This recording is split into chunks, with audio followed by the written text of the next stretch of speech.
Guys, I protect myself in life just like I protect myself in the cage. Life insurance is the best defense when you're down for the count. And my friends at Creative Financial Network have got you covered. Even the most brutal fighters need a person in their corner. Champions prepare for every round. Make sure your loved ones are protected when life hits hard. Get started with Creative Financial Network today. Go to cfnlearnmore.com and get a quote from the top insurance companies within minutes. Or just click on the link below. Oscar Willis just got a hold of me. Sitting over here, happen to be in the studio, happen to be in front of you guys. He sends me a message, says, hey, Gable Steveson versus Craig Jones was just announced. I stop what I'm doing. And I text him back and I said, man, give me the details. I'm in the studio right now. I'd love to talk about this. I put the phone down. Then it dawns on me. It's April 1st. So I go back to it. And now I'm just annoyed. Like, Oscar, come on, man. So he writes me back and goes, no. He goes, for the record, I hate April Fool's Day jokes. He said, I'm serious. These two are going to grapple at Craig Jones. Invitational Part 2. So, that's interesting. That's really, really interesting. One day, wrestlers just stopped. They stopped doing this. And Craig Jones has provided a major opportunity. I mean, he let Jason Nolf and Greg Kirklevick both into the tournament. And that was a huge deal. I loved that they were there, but seeing those guys was a throwback to the time that Mark Kerr showed up and ran through everybody. I mean, I've heard the guys from Abu Dhabi say that jiu-jitsu is the greatest grappling form in the world, which, by the way, it is. But their data for saying that is just the outcome of Abu Dhabi. And it's like, yeah, but you stopped letting the wrestlers in. You stopped letting anybody of Mark Kerr's level of success in. They haven't even tried. Haven't even been given a chance to try. And now, even though their body of work is false to come to that conclusion, they did come to the right conclusion. Like, if you don't have jiu-jitsu, you're not going to be doing any grappling.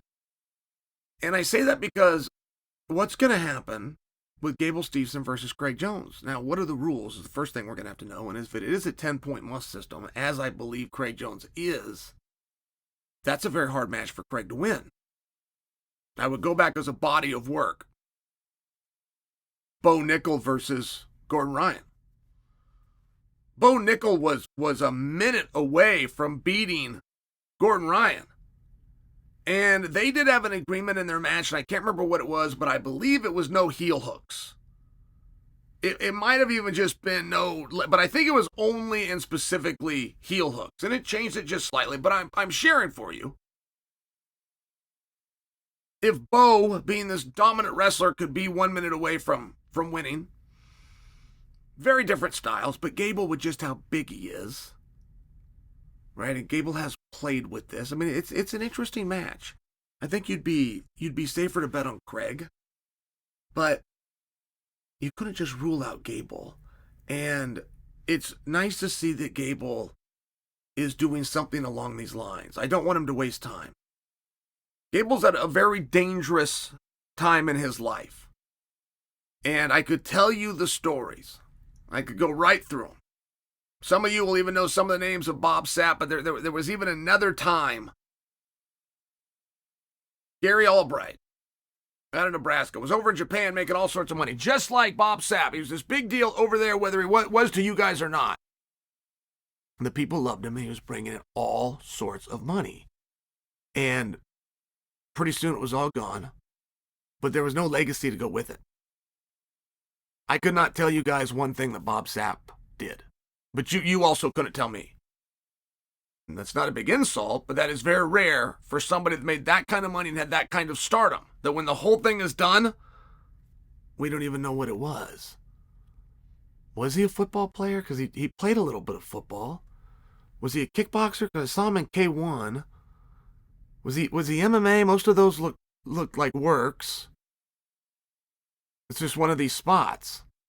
And Gable is flirting with that. There will be money. There will be opportunity. There will be something big. There'll be something that we could all think was a joke that gets dropped on April Fool's Day. I mean, quite frankly, that is kind of a joke.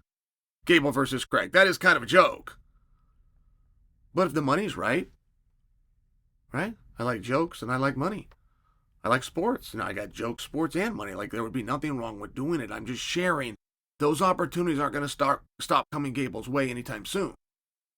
And they're going to get sillier and sillier. Pretty soon they're going to ask him to drive the pace car. And then all of a sudden he can just actually drive a NASCAR if he wants. Then they're going to ask him to throw the opening pitch. And then pretty soon some team will say, hey, you can come out and actually, try to hit somebody else's pitch.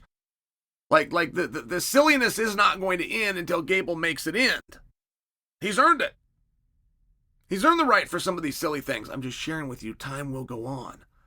And if this week you're focused on some Greco-Roman match, and this month you got to focus on a CGI, and now you got to think about throwing out an opening pitch, and now you got to think, before you know it, you're 30, you're 32, you're not the young guy anymore. In fact, you're not even a guy that any coach is looking for anymore.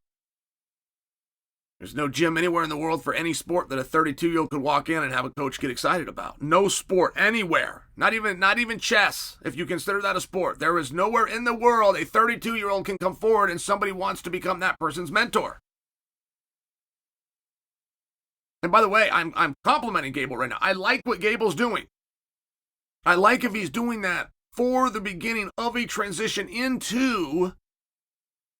And then you fill in the blank. If he wants to be a professional grappler, if he wants to dabble in this for a couple of bucks and then really focus in on the 28 Olympic Games, if he wants to go into MMA. But the idea of Gable bouncing around, and he's going to have a lot of support for this match. There's going to be a lot of wrestlers that come out, say the buck stops with him. And it just might, by the way. But before you know it, right? I mean, if you're not playing it right to some degree, the very community that you think you would never be abolished from, pretty soon, you're not their guy. You're showing up to CGI and you're not showing up to the U.S. Open, you're going to have a big problem within the community of wrestling.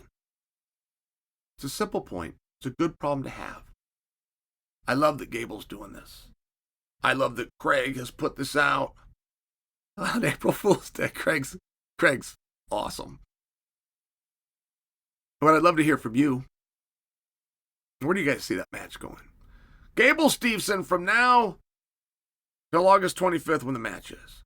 If he just fully trains and he buckles down and he spent some time with Gordon Ryan, so let's say he's got the absolute best training that there is. Between now and August 25th, can he learn enough to shut down Craig Jones?